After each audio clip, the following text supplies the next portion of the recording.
The first step toward a coherent policy is to acknowledge our military failure. I'm Andrew Bacevich. I'm a retired professor of history and international relations at Boston University. Before I became an academic, I was a professional soldier, served in the Army for 23 years. These days I occupy myself writing mostly about U.S. national security policy. My most recent book is called America's War for the Greater Middle East. It's a military history. It tells the story of our military interventionism in the Islamic world since 1980 and going down to the present moment. The purpose of going to war is to advance your political objectives.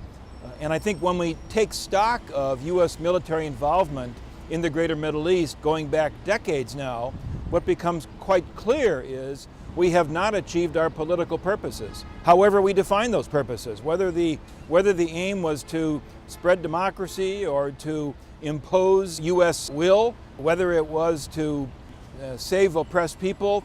We simply haven't gotten done what we said our political purposes were. Therefore, we have failed militarily. The application of American military power in the Islamic world is not going to fix the place.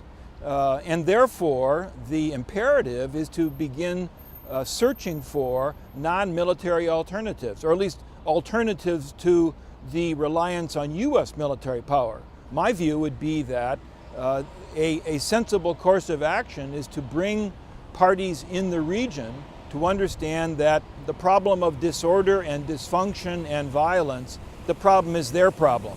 That in fact, countries like Iran and Saudi Arabia and Turkey are better positioned to restore order to the region than we are. Donald Trump is a narcissistic blowhard. He's utterly unpredictable. He'll say one thing today and another thing tomorrow. So it's frankly impossible to say with any certainty what a Trump approach to U.S. national security policy would look like, but in all likelihood it would be erratic and reckless.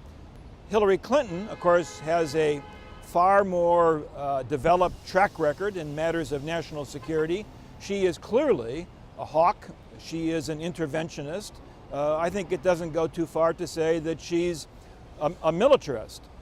Should she be elected, in all likelihood, the war for the Greater Middle East that we've been engaged in for the last several decades will simply continue.